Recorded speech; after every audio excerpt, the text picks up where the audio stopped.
Terrace Raymond Cobb, born December 18, 1885 and died July 17, 1961, nicknamed the Georgia Peach, was an American Major League Baseball outfielder. He was born in rural Narrows, Georgia. Cobb spent 22 seasons with the Detroit Tigers, the last 6 as the team's player-manager, and finished his career with the Philadelphia Athletics. In 1936, Cobb received the most votes of any player on the inaugural Baseball Hall of Fame ballot, receiving 222 out of the possible 226 votes. No other player received a higher percentage of votes until Tom Seaver in 1992. In 1999, the Sporting News ranked Ty Cobb third on their list of baseball's 100 greatest players. Cobb is widely credited with setting 90 MLB records during his career. His combined total of 4,065 runs scored and runs batted in after adjusting for home runs is still the highest ever produced by any major league player.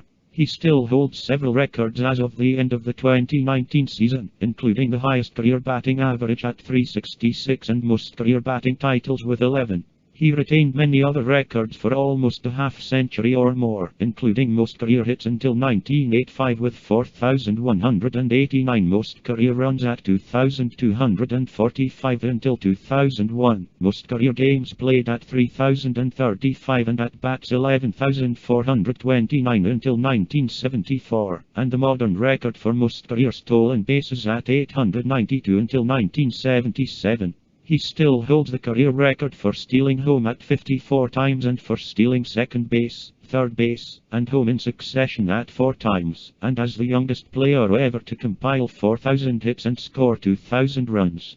Cobb ranks 5th all-time in number of games played and committed 271 errors, the most by any American League outfielder.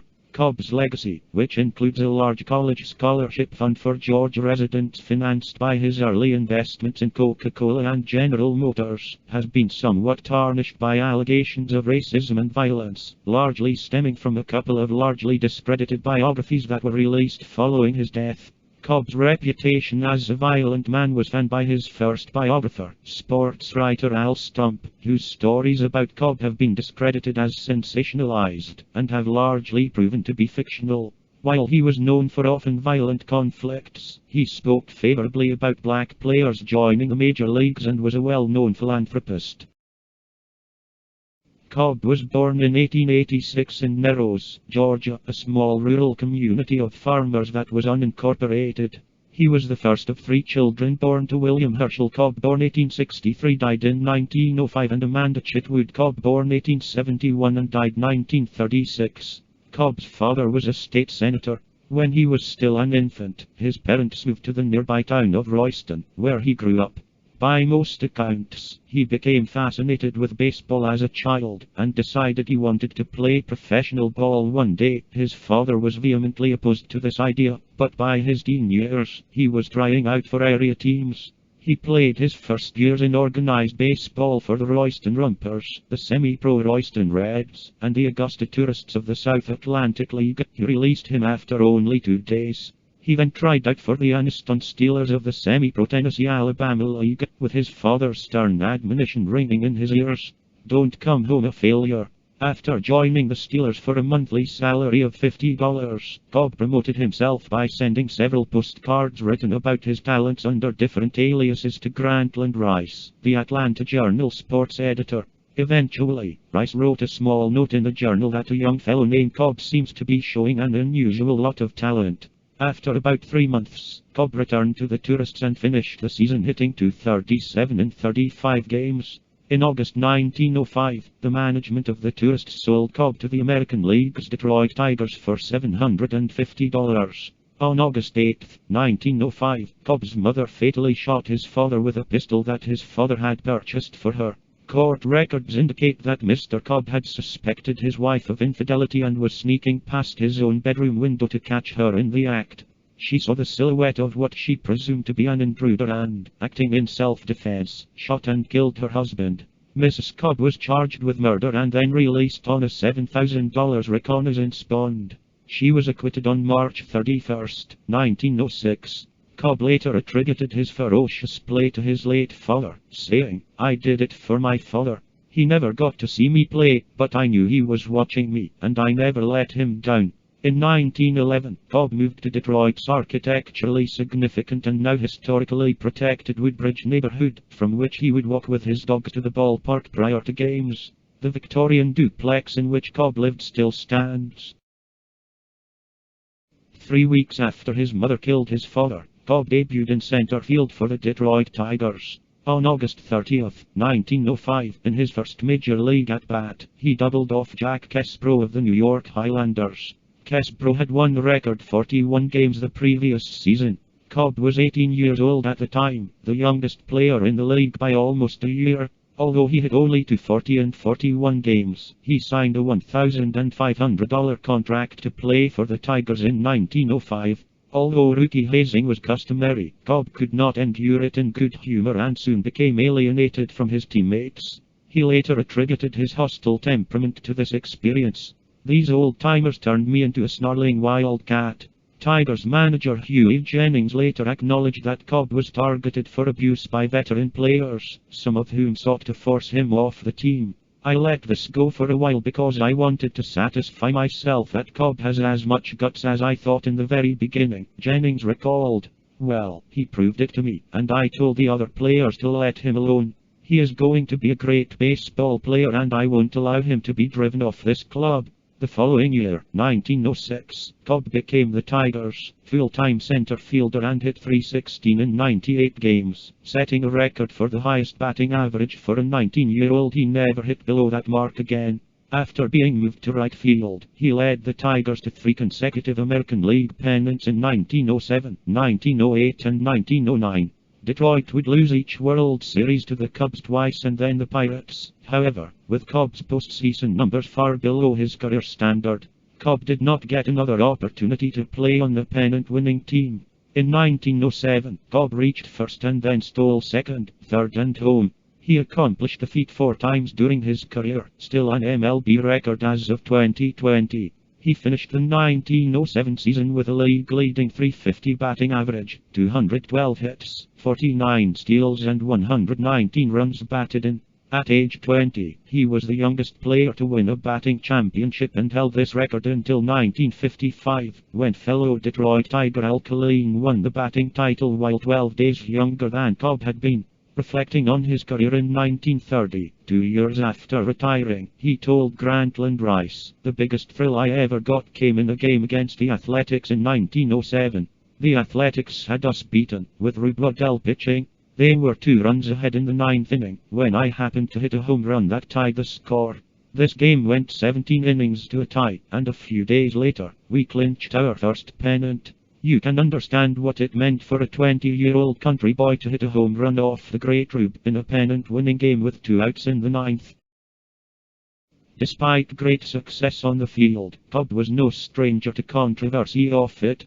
As described in Smithsonian Magazine, in 1907 during spring training in Augusta, Georgia, a black groundskeeper named Bungie Cummings, whom Cobb had known for years, attempted to shake Cobb's hand or pat him on the shoulder. The overly familiar greeting infuriated Cobb, who attacked Cummings. When Cummings' wife tried to defend him, Cobb allegedly choked her. The assault was only stopped when catcher Charles Boss Schmidt knocked Cobb out. However, aside from Schmidt's statement to the press, no other corroborating witnesses to the assault on Cummings ever came forward, and Cummings himself never made a public comment about it. Author Charles Learson speculates that the assault on Cummings and his wife never occurred and that Schmidt likely made it up completely. Cobb had spent the previous year defending himself on several occasions from assaults by Schmidt, with Schmidt often coming out of nowhere to blindside Cobb. On that day, several reporters did see Cummings, who appeared to be partially under the influence of liquor, approach Cobb and shout "Hello, Kerry," and go in for a hug. Cobb then pushed him away, which was the last interaction that anyone saw between Cobb and Cummings. Shortly thereafter, hearing a fight, several reporters came running and found Cobb and Schmidt wrestling on the ground. When the fight was broken up and Cobb had walked away, Schmidt remained behind and told the reporters that he saw Cobb assaulting Cummings and his wife and had intervened. Learson speculates that this was just another one of Schmidt's assaults on Cobb and that once discovered, Schmidt made up a story that made him sound like he had assaulted Cobb for a noble purpose. In 1908, Cobb attacked a black laborer in Detroit who complained when Cobb stepped into freshly poured asphalt. Cobb was found guilty of battery, but the sentence was suspended. In September 1907, Cobb began a relationship with the Coca-Cola company that lasted the remainder of his life. By the time he died, he held over 20,000 shares of stock and owned bottling plants in Santa Maria, California, Twin Falls, Idaho, and Bend, Oregon. He was also a celebrity spokesman for the product. In the off-season between 1907 and 1908, Cobb negotiated with Clemson Agricultural College of South Carolina, offering to coach baseball there for $250 a month, provided that he did not sign with Detroit that season. This did not come to pass, however. The following season, the Tigers finished ahead of the Chicago White Sox for the pennant. Cobb again won the batting title with a .324 average, but Detroit suffered another loss in the World Series. In August 1908, Cobb married Charlotte Marion Lombard, the daughter of prominent Augustin Roswell Lombard. In the off-season, the couple lived on her father's Augusta estate, the Oaks, until they moved into their own house on William Street in November 1913. The Tigers won the AL pennant again in 1909. During that World Series, Cobb's last, he stole home in the second game, igniting a 3-run rally, but that was the high point for him, finishing with a lowly .231 average, as the Tigers lost to Honus Wagner and the powerful Pirates in 7 games. Although he performed poorly in the postseason, he won the Triple Crown by hitting .377 with 107 RBI and 9 home runs, all inside the park, thus becoming the only player of the modern era to lead his league in home runs in a season without hitting a ball over the fence. In the same season, Charles M. Conlin snapped the famous photograph of a grimacing Cobb sliding into third base amid a cloud of dirt, which visually captured the grit and ferocity of his playing style. Going into the final days of the 1910 season, Cobb had a .004 lead on Nap Lajoie for the American League batting title. The prize for the winner of the title was a Chalmers automobile. Cobb sat out the final 2 games to preserve his average. Lajoie hit safely 8 times in the doubleheader, but 6 of those hits were bunt singles. Later it was rumored that the opposing manager had instructed his third baseman to play extra deep to allow Lajoie to win the batting race over the generally disliked Cobb. Although Cobb was credited with a higher batting average, it was later discovered in the 1970s that one game had been counted twice so that Cobb actually lost to Lajoie. As a result of the incident, AL President Van Johnson was forced to arbitrate the situation. He declared Cobb the rightful owner of the title, but car company president Hugh Chalmers chose to award one to both Cobb and Lajoie. Cobb regarded baseball as something like a war, future Tiger second baseman Charlie Gehringer said. Every time at bat for him was a crusade. Baseball historian John Thorne said in the book Legends of the Fall, he is testament to how far you can get simply through will. Cobb was pursued by demons. Cobb was having a tremendous year in 1911, which included a 40-game hitting streak. Still, shoeless, Joe Jackson led him by .009 points in the batting race late in the season. Near the end of the season, Cobb's Tigers had a long series against Jackson's Cleveland Naps. Fellow Southerners Cobb and Jackson were personally friendly both on and off the field. Cobb used that friendship to his advantage. Cobb ignored Jackson when Jackson tried to say anything to him. When Jackson persisted, Cobb snapped angrily back at him, making him wonder what he could have done to enrage Cobb. Cobb felt that it was these mind games that caused Jackson to fall off to a final average of .408, 12 points lower than Cobb's .420, a 20th century record which stood until George Sisler tied it and Rogers Hornsby surpassed it with .424, the record since then except for Hugh Duffy's .438 in the 19th century. Cobb led the AL that year in numerous other categories, including 248 hits, 147 runs scored, 127 RBIs, 83 stolen bases, 47 doubles, 24 triples and a .621 slugging percentage. Cobb hit 8 home runs but finished second in that category to Frank Baker, who hit 11. He was awarded another Chalmers car, this time for being voted the AL MVP by the Baseball Writers Association of America. On May 12, 1911, playing against the New York Highlanders, he scored from first base on a single to right field, then scored another run from second base on a wild pitch. In the 7th inning, he tied the game with a 2-run double. The Highlanders catcher vehemently argued the safe call at second base with the umpire in question, going on at such length that the other Highlanders infielders gathered nearby to watch. Realizing that no one on the Highlanders had called time, Cobb strolled unobserved to third base, and then casually walked towards home plate as if to get a better view of the argument. He then suddenly broke into a run and slid into home plate for the eventual winning run. It was performances like this that led Branch Rickey to say later that Cobb had brains in his feet. Describing his gunplay strategy in 1930, he said, "My system was all offense. I believed in putting up a mental hazard for the other fellow. If we were 5 or 6 runs ahead, I'd try some wild play, such as going from first to home on a single. This helped to make the other side hurry the play in a close game later on. I worked out all the angles I could think of, to keep them guessing and hurrying." In the same interview, Cobb talked about having noticed a throwing tendency of first baseman Hal Chase, but having to wait 2 full years until the opportunity came to exploit it. By unexpectedly altering his own base-running tendencies, he was able to surprise Chase and score the winning run of the game in question. On May 15, 1912, Cobb assaulted a heckler, Claude Lucker, in the stand in New York's Hilltop Park where the Tigers were playing the Highlanders. Lucker and Cobb had traded insults with each other through the first couple of innings. Cobb at one point went to the Highlander dugout to look for the Highlanders owner to try to have Lucker ejected from the game, but his search was in vain. The situation finally climaxed when Lucker allegedly called Cobb half-blank.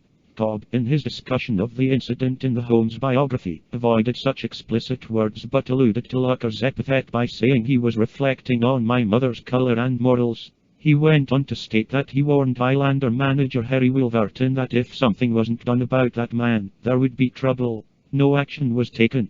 At the end of the 6th inning, after being challenged by teammates Sam Crawford and Jim Delahanty to do something about it, Cobb climbed into the stands and attacked Lucker, who it turned out was handicapped. He had lost all of one hand and 3 fingers on his other hand in an industrial accident. When onlookers shouted at him to stop because the man had no hands, he reportedly retorted, "I don't care if he got no feet." Though extremely rare in the 21st century, attacking fans was not so unusual an activity in the early years of baseball. Other notable baseball stars who assaulted heckling fans include Babe Ruth, Cy Young, Rube Waddell, Kid Gleason, Sherry McGee, and Fred Clark. The league suspended him, and his teammates, though not fond of Cobb, went on strike to protest the suspension and the lack of protection of players from abusive fans before the May 18th game in Philadelphia. For that one game, Detroit fielded a replacement team made up of hastily recruited college and sandlot players plus 2 Tiger coaches and lost 24-2, thereby setting some of Major League Baseball's modern era negative records, notably the 26 hits in a 9-inning game allowed by Alan Travers, who pitched one of the sport's most unlikely complete games.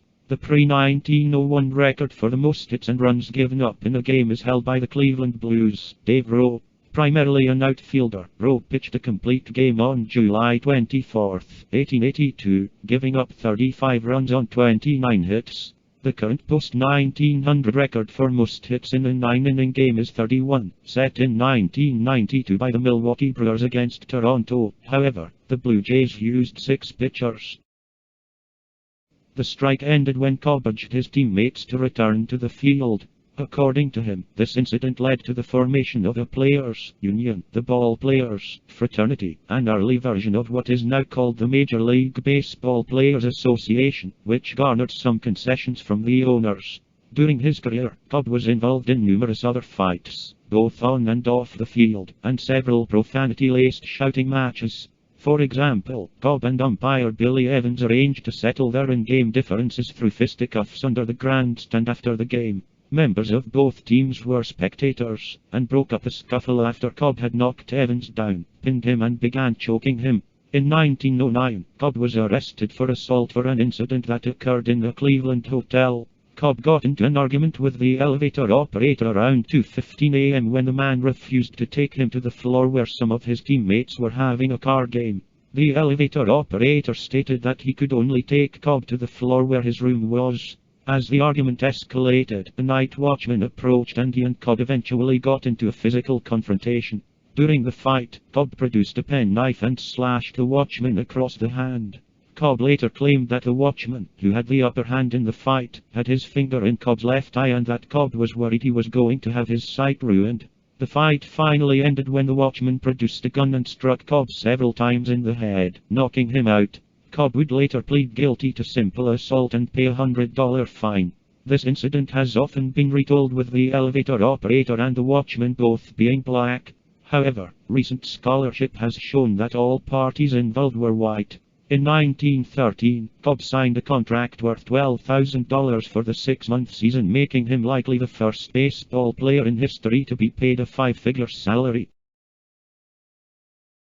In 1915, Cobb set the single-season record for stolen bases with 96, which stood until Dodger Maury Wills broke it in 1962. That year, he also won his 9th consecutive batting title, hitting .369.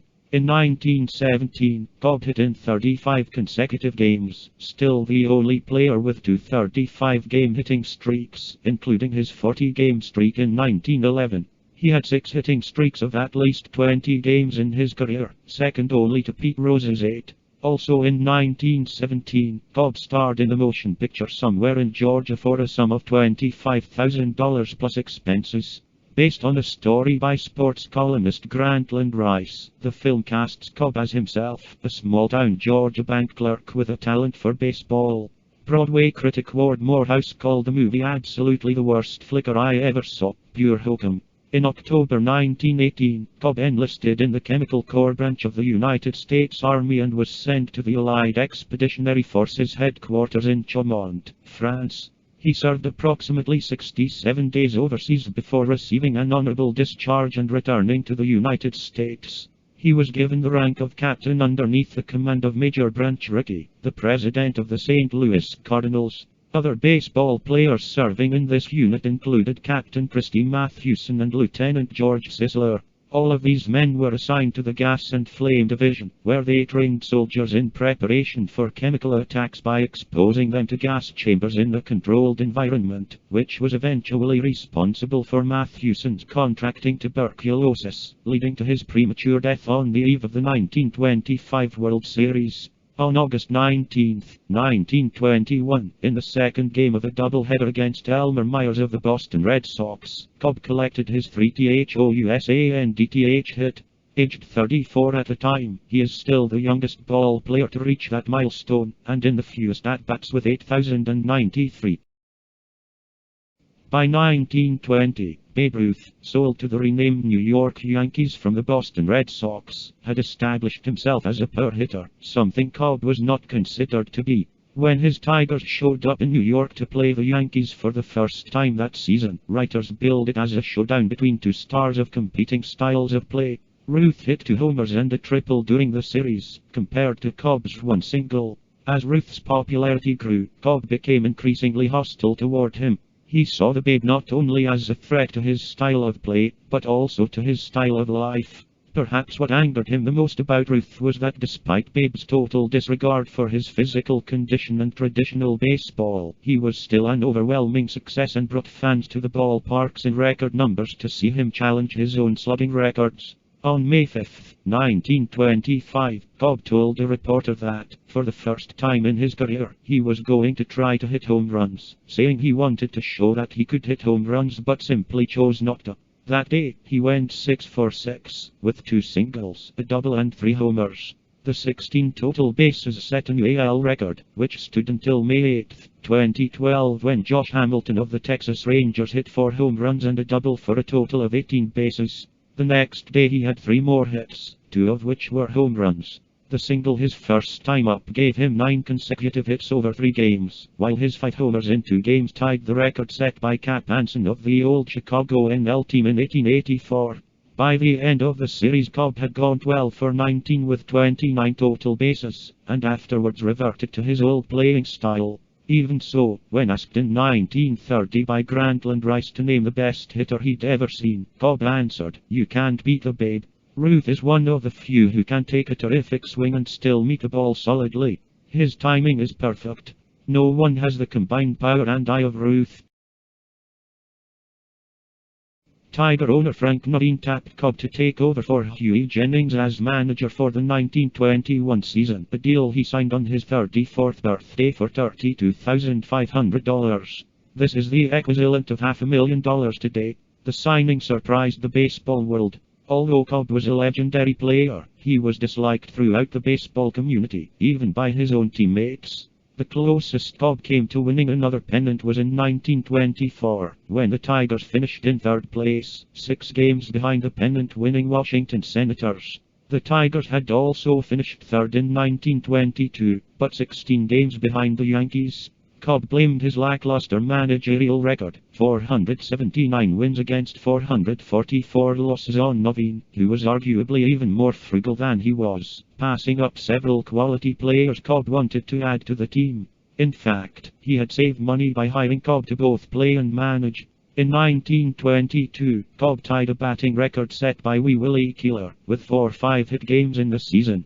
This has since been matched by Stan Musial, Tony Gwynn and Ichiro Suzuki. On May 10, 1924, Cobb was honored at ceremonies before a game in Washington, D.C. by more than 100 dignitaries and legislators. He received 21 books, one for each year in professional baseball. At the end of 1925, Cobb was again embroiled in a batting title race, this time with one of his teammates and players, Harry Heilman. In a doubleheader against the St. Louis Browns on October 4, 1925, Heilman got 6 hits to lead the Tigers to a sweep of the doubleheader and beat Cobb for the batting crown, 393 vs 389.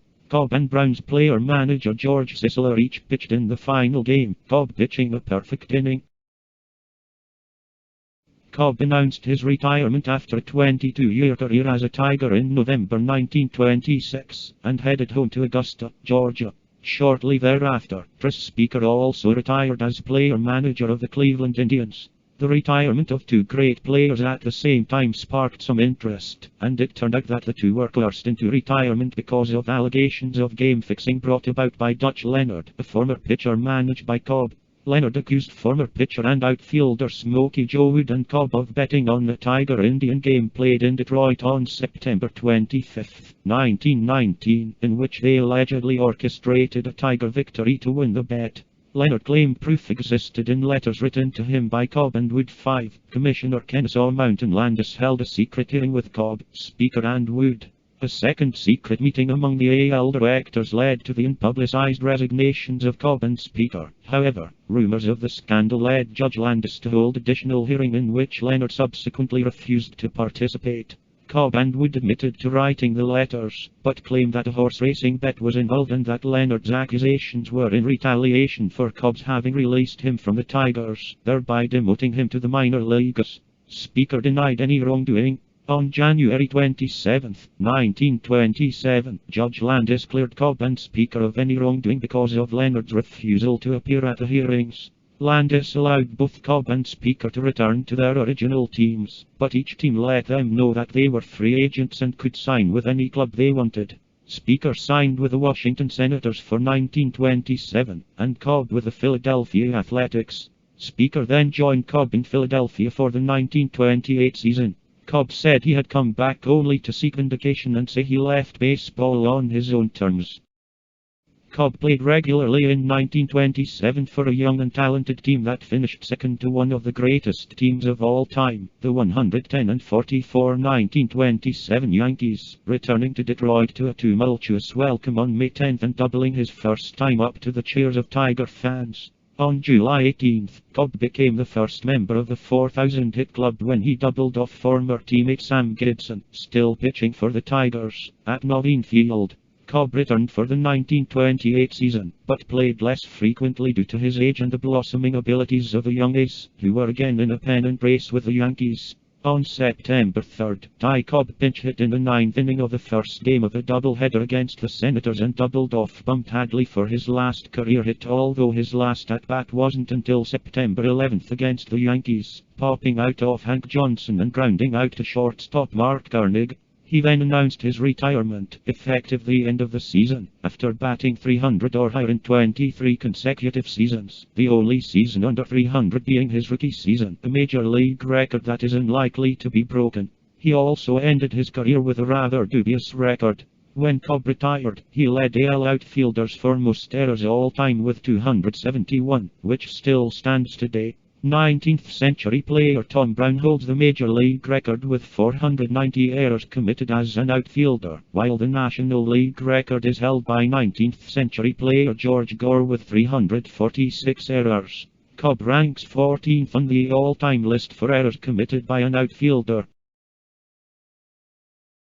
Cobb retired a wealthy and successful man. He toured Europe with his family, went to Scotland for some time and then returned to his farm in Georgia. He spent his retirement pursuing his off-season avocations of hunting, golfing, polo and fishing. His other pastime was trading stocks and bonds, increasing his immense personal wealth. He was a major stockholder in the Coca-Cola Corporation, which by itself would have made him wealthy. In the winter of 1930, Cobb moved into a Spanish ranch estate on Spencer Lane in the affluent town of Atherton, located south of San Francisco, California on the San Francisco Peninsula. At the same time, his wife Charlie filed the first of several divorce suits, but withdrew the suit shortly thereafter. The couple eventually divorced in 1947 after 39 years of marriage, the last few years of which Mrs. Cobb lived in nearby Menlo Park. The couple had 3 sons and 2 daughters: T.S. Raymond Jr., Shirley Marion, Herschel Roswell, James Howell and Beverly.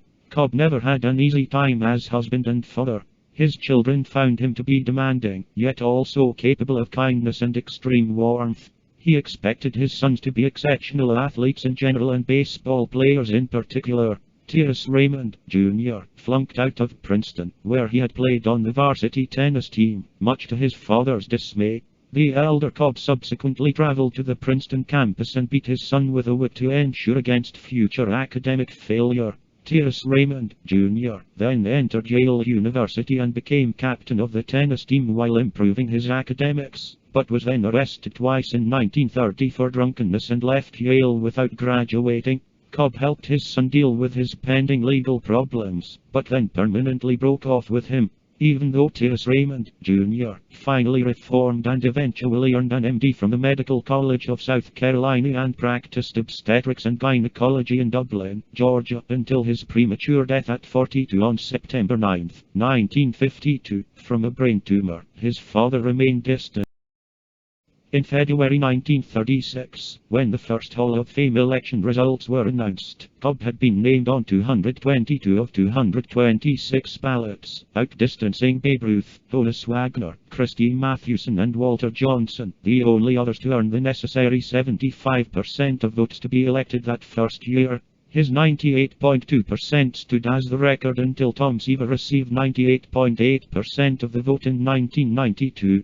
Those incredible results show that although many people disliked him personally, they respected the way he had played and what he had accomplished. In 1998, Sporting News ranked him as third on the list of 100 greatest baseball players. Of major league stars of the 1940s and 1950s, he had positive things to say about Stan Musial, Phil Rizzuto, and Jackie Robinson, but few others. Even so, he was known to help out young players. He was instrumental in helping Joe DiMaggio negotiate his rookie contract with the New York Yankees. According to sports writer Grantland Rice, he and Cobb were returning from the Masters golf tournament in the late 1940s and stopped at a Greenville, South Carolina, liquor store. Cobb noticed that the man behind the counter was shoeless, Joe Jackson, who had been banned from baseball almost 30 years earlier following the Black Sox scandal. Jackson did not appear to recognize him, and after making his purchase an incredulous Cobb asked, "Don't you know me, Joe?" "I know you," replied Jackson, "but I wasn't sure you wanted to speak to me. A lot of them don't." At the age of 62, Cobb married a second time in 1949. His new wife was 40-year-old Frances Fairburn Cass, a devotee from Buffalo, New York. Their childless marriage also failed, ending with a divorce in 1956. At this time, Cobb became generous with his wealth, donating $100,000 in his parents' name for his hometown to build a modern 24-bed hospital, Cobb Memorial Hospital, which is now part of the Tycob healthcare system. He also established a Cobb Educational Fund, which awarded scholarships to needy Georgia students bound for college, by endowing it with a $100,000 donation in 1953, the equivalent to approximately $1 million today. He knew that another way he could share his wealth was by having biographies written that would both set the record straight on him and teach young players how to play. John McCallum spent some time with Cobb to write a combination how-to and biography titled The Tiger Wore Spikes, an informal biography of Ty Cobb that was published in 1956. In December 1959, he was diagnosed with prostate cancer, diabetes, high blood pressure, and Bright's disease. It was also during his final years that Cobb began work on his autobiography, My Life in Baseball, The True Record, with writer Al Stump. Later Stump would claim the collaboration was contentious, and after Cobb's death Stump published 2 more books and a short story giving what he claimed was the true story. One of these later books was used as the basis for the 1994 film Cobb, which was a box office flop starring Tommy Lee Jones as Cobb and directed by Ron Shelton. In 2010, an article by William R. Cobb, no relation to Ty, in the peer-reviewed The National Pastime, the official publication of the Society for American Baseball Research, accused Stump of extensive forgeries of Cobb-related documents and diaries. The article further accused Stump of numerous false statements about Cobb in his last years, most of which were sensationalistic in nature and intended to cast Cobb in an unflattering light. In his last days, Cobb spent some time with the old movie comedian Joey Brown, talking about the choices he had made in his life. According to Brown, Cobb said he felt that he had made mistakes and that he would do things differently if he could. He had played hard and lived hard all his life, had no friends to show for it at the end, and regretted it. Publicly, however, he claimed to have no regrets. I've been lucky. I have no right to be regretful of what I did. He was taken to Emory University Hospital for the last time in June 1961 after falling into a diabetic coma. His first wife, Charlie, his son Jimmy and other family members came to be with him for his final days. He died there on July 17, 1961, at age 74.